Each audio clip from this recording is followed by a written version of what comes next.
Welcome back, everybody. We're going to go all the way to 8 o'clock here on Local 4 Plus. More than 24,000 people visit the Troy Historical Village every single year. And it's programs about the Civil War, Indigenous voices, and it literally is immersive. It transports the students that come there back in time.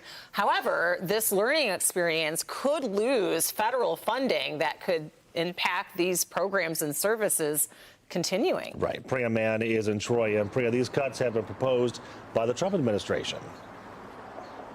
Yeah, that's right. Good morning, Nick and Rhonda. And we wanted to break down how that money travels from Washington to a museum like this in Troy. So you have the National Endowment for Humanities that's funded by the federal government. That money is divvied up to the states, and then local museums like this one can apply for grants. But if there's a freeze on federal funding, nonprofits like this are worried they may not be able to bridge the gap.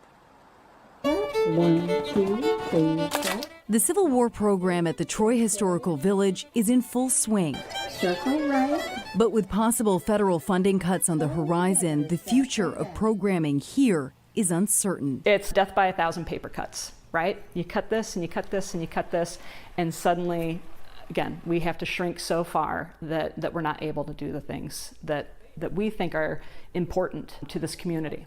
The village has an annual operating budget of $600,000, the bulk of which comes from grants, a funding source the Trump administration wants to cut. Listen, I get it from a taxpayer standpoint. I understand the goal to make things more efficient and to take a pause on some things that may look like overspending. But when you have executive orders that freeze funding or cancel grants altogether, that makes it really difficult for these, nonprofits who play such an important role in our society to fight for those funds. There's a lot of fear, there's a lot of stress right now, so we're all going after dollars, and now we're going after a smaller pool of dollars.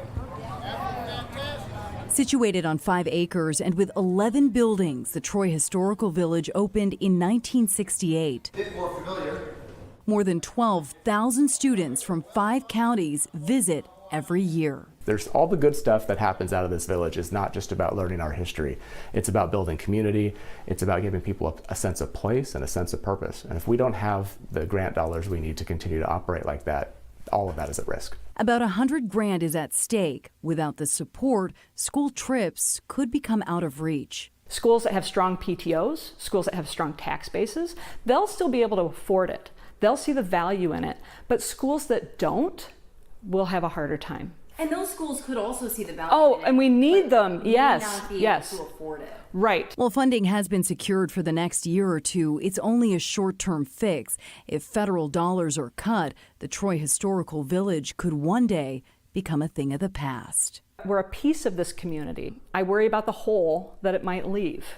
You might not notice it right away, but you start to realize that there are fewer things you can do. There are fewer places you can go, and that's my concern. And several lawsuits have been filed against the Trump administration and DOJ. Those lawsuits are making their way through the courts. In the meantime, if you want to support the Troy Historical Village, we've got that information up on clickondetroit.com. Reporting live this morning in Troy, I'm Priya Mann, Local 4.